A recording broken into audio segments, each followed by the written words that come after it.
Panginoon, alam kong darating ang mga idinadasal ko sa iyo. Panginoon, salamat sa lahat ng mga blessings mo na ibinibigay sa amin. Salamat sa patuloy mong pagbibigay ng pag-aalaga sa amin.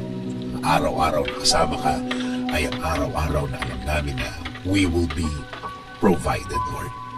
Alam po namin ang sitwasyon ngayon ay problemado, pero hindi kami sa sitwasyon namin nakatutok, kundi sa inyo na, Panginoon namin, na kayang magbigay ng mga pangangailangan namin, Lord.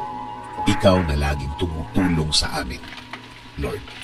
Alam namin na hindi na magtatagal ang aming sitwasyon at makikita at marireceive na namin ang mga bagay na ipinagdadasal namin na magbabago ng aming mga kinakaharap ngayon. At alam namin, hindi na magtatagal yun, Panginoon. Hindi rin kami padadaya sa aming nakikita, sa mga sinasabi ng iba na hindi na magagawa ng paraan at wala ng solusyon ang aming mga problema.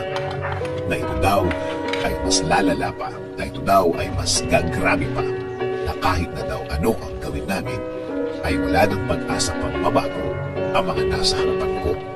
Panginoon, kung salita lang nila ang aming pakikinggan, kung mga sinasabi nila ang aming iisipin, Lord, para ko lang pinahina ang faith ko sa inyo.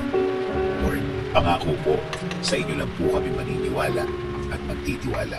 Kayo po ang magiging laman ng aming mga puso at isipan. Sa salita niyo lang kami maniniwala at hindi ang sa kanila. Kaya ngayon, Panginoon, ngayon pa lang, salamat na po sa inyong mga naibigay sa amin.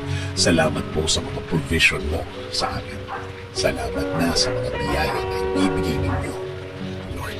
Kasama din po ng pasasalamat ng mga ibibigay ninyo sa akin at sa amin, Panginoon. Alam po namin na ang mga bagay na ibibigay niyo sa amin ay hindi na magtatagal. Hindi na magtatagal ang aming pag-aantay. Salamat din po kasi alam po namin na hindi lang kami ang i-bless nyo. Kasama na po ang aming pamilya. Sila rin po ay makakatanggap ng biyaya ninyo, Panginoon. Alam po namin na hindi nyo rin sila pababayaan, Lord. And Lord, please bless our country. Kayo na po, Panginoon, ang bahala sa aming bayan. Please bless our government officials, Lord. Lead them and guide them always. Provide them with more wisdom.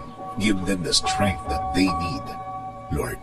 Lord, maraming salamat sa lahat. Sa lahat ng inyong ibinigay at ibibigay sa aming sarili, sa aming pamilya, at sa aming bayan. This is our prayer. In Jesus' name,